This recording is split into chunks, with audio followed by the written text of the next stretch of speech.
Hello and namaste friends. Welcome back to my new video.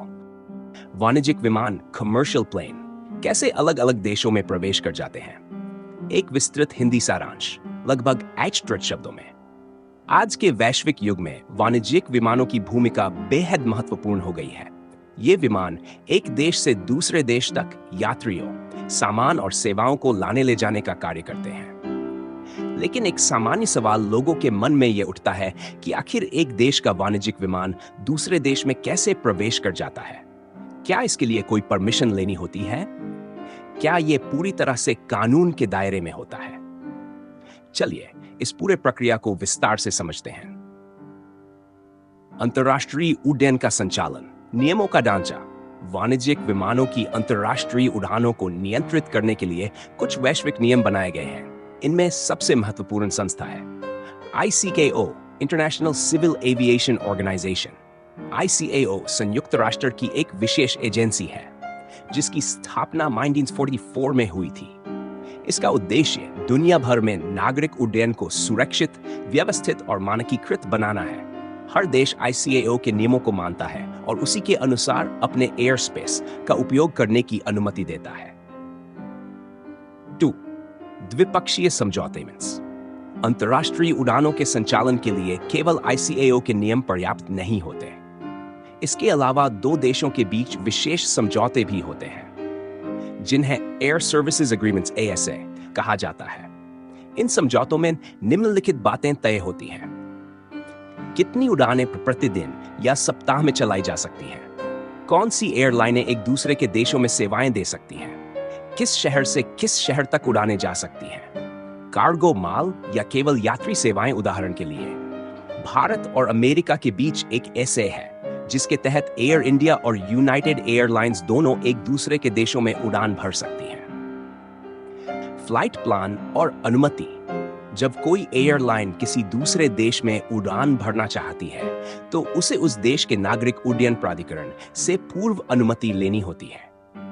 इसमें शामिल होता है ओवरफ्लाइट परमिशन, अगर विमान सिर्फ उस देश के ऊपर से गुजर रहा है। लैंडिंग परमिशन, अगर विमान उस देश में उतरने वाला है। यह परमिशन आमतौर पर फ्लाइट के शेड्यूल होने से पहले ले ली जाती है। 4. एयर ट्रैफिक कंट्रोल ATC और कोऑर्डिनेशन। हर देश के पास अपना एयर ट्रैफिक कंट्रोल सिस्टम होता है जो अपने हवाई क्षेत्र में उड़ रहे विमानों को मॉनिटर करता है।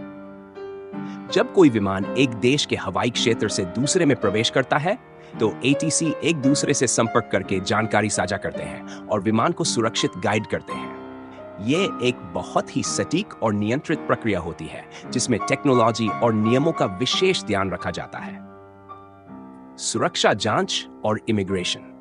जब कोई वाणिज्यिक विमान किसी देश में लैंड करता है तो वहां सभी यात्रियों की इमिग्रेशन जांच होती है।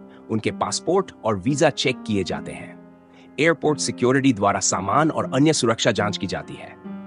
यह प्रक्रिया हर देश की अपनी नीतियों के अनुसार होती है। 6. प्रतिबंध और अपवाद। हालांकि सामान्य रूप से विमान एक दूसरे देशों में आसानी से प्रवेश कर जाते हैं, लेकिन कुछ परिस्थितियों में यह रोका भी जा सकता है। राजनीतिक कारणों से प्रतिबंध, जैसे भारत और पाकिस्तान या अमेरिका और उत्तर कोरिया। युद्ध या आपातकाल की स्थिति में, जैसे किसी देश का हवाई क्षेत्र अस्थायी रूप से बंद कर देना। कोविड जैसे वैश्विक संकटों के दौरान जब देशों ने अंतर्राष्ट्रीय उड़ानों पर पाबंदी लगा दी थी।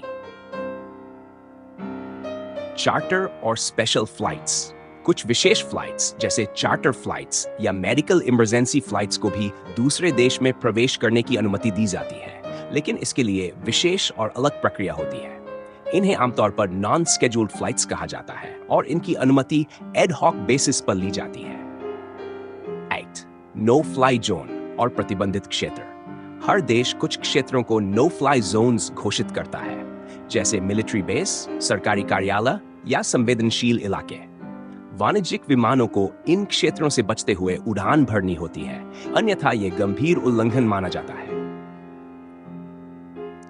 वाणिज्यिक विमान का एक देश से दूसरे देश में प्रवेश करना एक जटिल लेकिन पूरी तरह से नियंत्रित प्रक्रिया है।